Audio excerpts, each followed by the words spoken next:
वक्रतुंड महाकाय सूर्यकोटि समप्रभ निर्विघ्नं कुरु मे देवं सर्वकार्येषु सर्वदा। ओम श्री गणेशाय नमः। आप सभी को गणेश चतुर्थी की ढेर सारी शुभकामनाएं।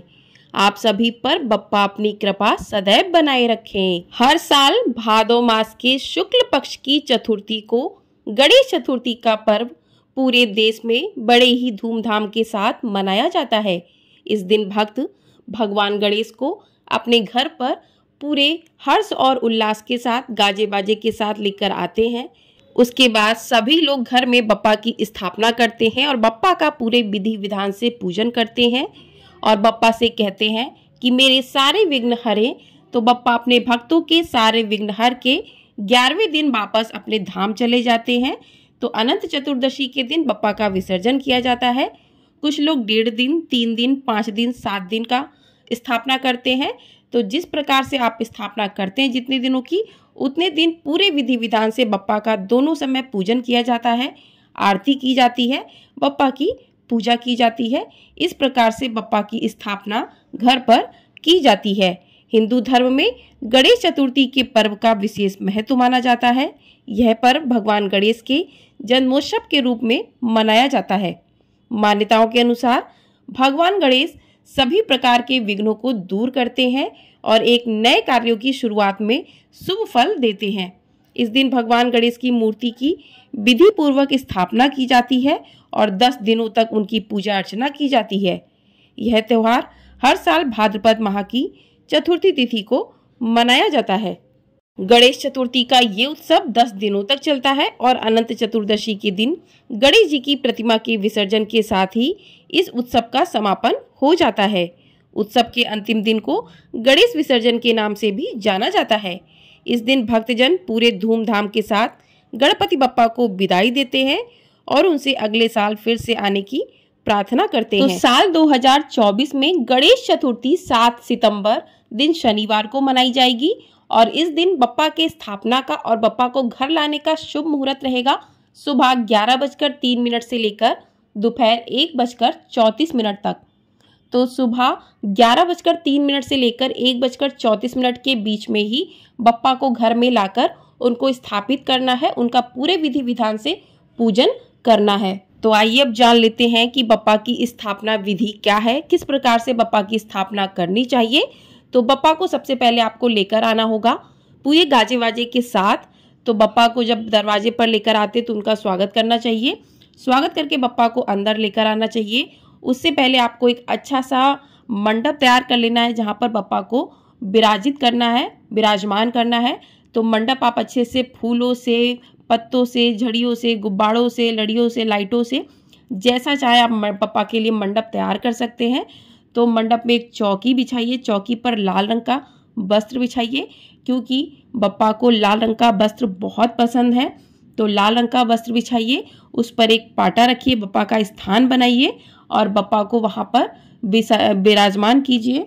आपको इस बात का विशेष रूप से ध्यान रखना है कि आपको जहाँ पर आपने गणपति की मूर्ति रखी है वो उत्तर पूर्व दिशा होनी चाहिए या पूरब दिशा होनी चाहिए या उत्तर दिशा होनी चाहिए। तो इस तरीके से दिशाओं का ध्यान भी आपको रखना होगा। तो इसी दिशाओं में जो है भगवान गणेश को आपको बिठाना है। उसके बाद धीरे धीरे बप्पा का जो कपड़ा उनके ऊपर पड़ा है उसको हटाना है और गणपति बप्पा मौर्य इस प्रकार से जो है बोलना है और बप्पा को खोलना है। उसके बाद जो है आपको जल छिड़कना है बप्पा के ऊपर। जल छिड़कना है तो जिस चौकी पर आपने बप्पा को बैठाया है वो चौकी पर भी थोड़ा जल, ताकि वो पवित्र हो जाए। उसके बाद आपको करना है कलश की स्थापना। कलश की स्थापना बप्पा के दाहिनी हाथ की ओर होगी, दाहिनी ओर होगी। तो कलश के लिए आपको अष्टदल कमल बना लेना है, उसके ऊपर तांबे का लोटा लेना है, उसमें गंगा जल और थोड़ा सा जल मिलाना है। उसमें लौंग, इलायची, हल्दी की गांठ, सिक्का और रोली इत्यादि डालकर पान के पत्ते लगाकर उसके ऊपर नारियल रखना है।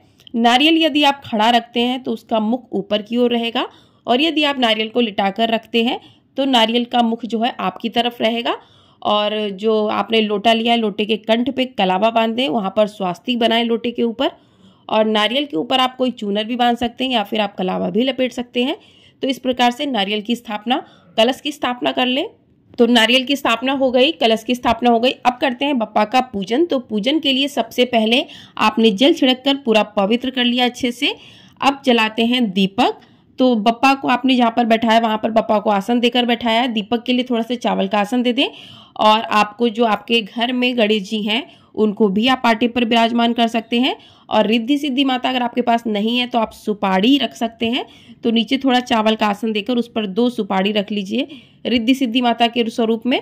और रिद्धि सिद्धि माता का जरूरी है गणेश जी के साथ होना, तो इस प्रकार से आप रख सकते हैं। उसके बाद सभी को स्नान करवाइए। स्नान करवाने के बाद तिलक लगाइए। बप्पा को जो है रोली का सिंदूर का तिलक लगाइए, बहुत ही बप्पा को पसंद होता है। रिद्धि सिद्धि माता को तिलक लगाइए।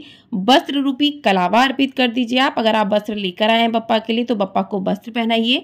बाकी जो है रिद्धि सिद्धि माता को कलावा स्वरूप जो है आप वस्त्र अर्पित कर सकते हैं। उसके बाद बप्पा को जनेऊ अर्पित कीजिए, क्योंकि बप्पा को जनेऊ बहुत पसंद होता है। पुष्प अर्पित कीजिए। लाल रंग के बप्पा को पुष्प बहुत पसंद है, गुड़हल के। और दूर्वा जरूर अर्पित कीजिएगा बप्पा को, क्योंकि दूर्वा जरूर अर्पित करनी चाहिए। तो दूर्वा अर्पित कीजिए बप्पा को। उसके बाद जो भी भोग प्रसाद आपने बप्पा के लिए बनाया है, बप्पा को मोदक बहुत पसंद है। मोदक है, मोतीचूर के लड्डू हैं, बेसन के लड्डुओं का भोग लगा सकते हैं आप। उसके बाद बप्पा को ड्राई फ्रूट्स का, मेवाओं का भोग लगा सकते हैं। जो भी फल है, केला बप्पा को बहुत पसंद है, केला का भोग लगा सकते हैं आप। तो इस प्रकार से बप्पा को उनके मनपसंद चीज़ों का भोग लगाइए, मोदक का भोग लगाइए। धूप दीप नैवेद्य अर्पित कीजिए, दीपक जलाइए, अगरबत्ती जलाइए। तो इस प्रकार से बप्पा का जो है पूजन कीजिए पूरे विधि विधान से, पूरे हर्ष और उल्लास के साथ किया आपके घर पे, क्योंकि बप्पा आज के दिन आपके घर पे मेहमान बन के आते हैं। और जब कोई मेहमान आता है तो घर में भी रौनक होती है और मेहमान के साथ खुशी खुशी समय व्यतीत करते हैं। तो बप्पा के साथ आप लोग भी इसी तरीके से जो है गणेश चतुर्थी मनाइए। और इस दिन आपको पहले ही दिन, जिस दिन आपने स्थापना की है, उस दिन आपको थोड़ा सा नारियल काट के ऊपर का हिस्सा उसमें गुड़ रख के बप्पा को भोग लगाना है। वो वहीं पर रखी रहेगी जब तक बप्पा की स्थापना है वहाँ पर। तो इसका भोग आपको जरूर लगाना है। और आप पूजा करते समय ओम गण गणपति नमः इस मंत्र का जाप जो है करते रहें। कभी भी चुप रहकर पूजा नहीं करनी चाहिए, मंत्रों का जाप करते हुए ही पूजा करनी चाहिए। तो इस प्रकार से जो है पूजा करने के बाद आप हाथ में थोड़े से पुष्प लेकर और थोड़े से अक्षत लेकर जो है बप्पा की कथा सुने। गणेश चतुर्थी व्रत कथा, वो भी आपको हमारे चैनल पर मिल जाएगी। कथा सुनने के बाद आप बप्पा की आरती करें और आरती करने के बाद आप बप्पा से पूजा में हुई गलतियों के लिए क्षमा याचना करें। तो इस प्रकार से आपका पूजन हो जाएगा। और आप शाम के समय भी जो है ये जो आपने मिठाई बप्पा को भोग लगाया है ये हटा ले थोड़ी समय के बाद, और शाम को पुनः जो है बप्पा को भोग प्रसाद लगाएं, आरती करें। तो दोनों टाइम बप्पा का पूजन और आरती की जाएगी। और इस प्रकार से जो है आप जितने दिन की भी आपने स्थापना की है उतने दिन बप्पा का पूरे विधि विधान पूर्वक सुबह और शाम पूजन करना चाहिए। तो इस प्रकार से बप्पा की स्थापना की जाएगी, उनका पूजन किया जाएगा। अब बात कर लेते हैं कि आपको इस दिन कौन से मंत्रों का जाप करना चाहिए। तो पहला मंत्र है ओम गण गणपतये नमः। दूसरा मंत्र है श्री गणेशाय नमः। तीसरा मंत्र है वक्रतुंड महाकाय सूर्यकोटि समप्रभा निर्विघ्नं कुरु मे देव सर्व कार्येषु सर्वदा। चौथा मंत्र है ओम गम गौ गणपतये विघ्न विनाशय स्वाहा। इस मंत्र का भी आप जाप कर सकते हैं। अगला मंत्र है ओम वक्रतुंडा होम। अगला मंत्र है ओम श्रीम हीम क्लीम ग्लो गम गणपतये बर बरद सर्व जन्म में वशमानय स्वाहा। इन मंत्रों का जो है आप गणेश चतुर्थी के दिन जाप कर सकते हैं, या आप जितने दिन भी पूजा कर रहे हैं तो उतने दिन आप भगवान के इन मंत्रों का जाप कर सकते हैं। आप गणेश चालीसा का भी पाठ कर सकते हैं।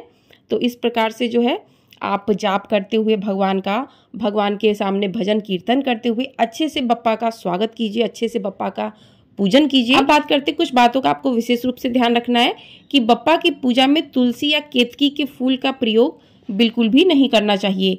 और जब तक बप्पा घर में है तब तक तामसिक चीज़ों का प्रयोग जो है घर में भूल कर भी ना करें। गुस्सा, विवाद, परिवार के सदस्यों के साथ झगड़ा, ये सब जो है ना करें। और जो भी आप मूर्ति लेकर आए हैं वो खंडित नहीं होनी चाहिए, आधी अधूरी मूर्ति नहीं होनी चाहिए, उसकी स्थापना भी नहीं की जाती है। इस प्रकार से बप्पा की स्थापना कीजिए पूरे मन से, पूरे हर्ष और उल्लास के साथ। तो बप्पा आप सभी की मनोकामनाओं को पूरा करें और बप्पा को दुर्वा जरूर चढ़ाइएगा। मान्यताओं के अनुसार गणपति जी को दुर्वा चढ़ाने से सभी प्रकार के विघ्न दूर होते हैं और कार्य सिद्ध होते हैं। दुर्वा को पवित्र और शुद्ध माना जाता है। दुर्वा चढ़ाने के पीछे यह मान्यता है कि पूजा का कार्य पवित्रता के साथ किया जा रहा है। साथ ही गणेश जी को दुर्वा चढ़ाने से घर में सुख समृद्धि और खुशहाली का आगमन होता है। मान्यताओं के अनुसार दुर्वा भगवान गणेश को खुश करने और उनकी कृपा प्राप्त करने का आसान उपाय है। दुर्वा यानी जिसे दूब घास भी कहा जाता है, भगवान गणेश के प्रति सम्मान और प्रेम का प्रतीक है। यह अर्पण भगवान गणेश के प्रति श्रद्धा और भक्ति को दर्शाता है, इसलिए गणपति की पूजा में दुर्वा को जरूर अर्पित करना चाहिए। तो दुर्वा घास का विशेष महत्व है, तो जरूर ही आपको अर्पित करनी चाहिए। आपको ये जानकारी पसंद आई हो तो वीडियो को लाइक शेयर, चैनल को सब्सक्राइब जरूर कर दीजिएगा। आपको हमारे चैनल पर गणेश चतुर्थी की व्रत कथा भी अवश्य सुनने को मिलेगी, तो उसे भी आप लोग अवश्य सुनिएगा।